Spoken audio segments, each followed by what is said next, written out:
'Di ba nung mga nakaraang araw mga kadonatics, ang sabi ni Senator Robin Padilla na may nagawa akong batas, oy na-recommend na batas nung nasa kulungan ako.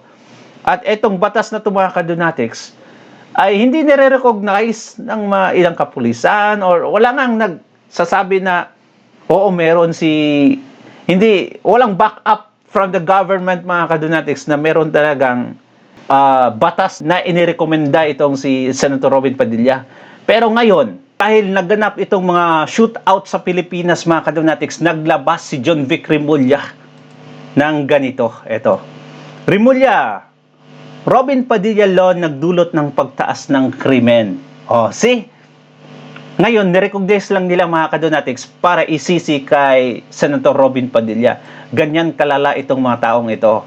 Now, dahil nabasa to ni Senator Robin Padilla, may sarcastic message siya ngayon mga kadonatics. At ito yung sabi niya. Thank you very much to my friend SILG John Vic Remulla for confirming what is not known, that there is indeed a Robin Padilla law that nullifies the military law or martial law called PD 1866.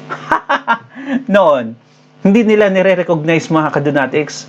Binatikos patuloy si Senator Robin Padilla for saying that, okay, naging, nag-viral pa si Mariel noon mga kadonatics dahil sa pag-defend kay Senator Robin Padilla. Walang say yung gobyerno. Ngayon, sa recent na pangyayari sa Zamboanga City, which, mga kadonatics, I'm from Zamboanga City, okay?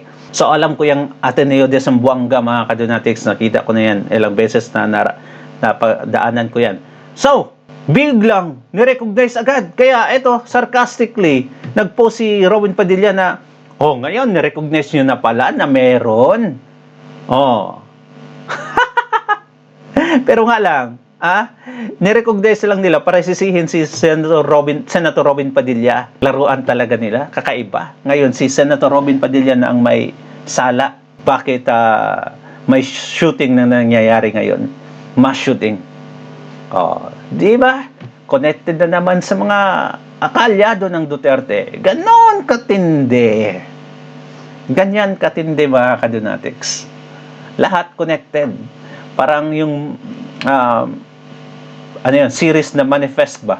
Kung nakita na yung series sa Netflix, it's everything is connected sa mga Duterte. Well, anyway, yun nga, bago lang natin tapusin mga kadonatics, ang flooding nga ngayon, mismo na si Castro ang nagsabi na dahil daw sa 13,000 na flood control project ng previous administration, kay Tatay Digong, nagkabaha yung Luzon.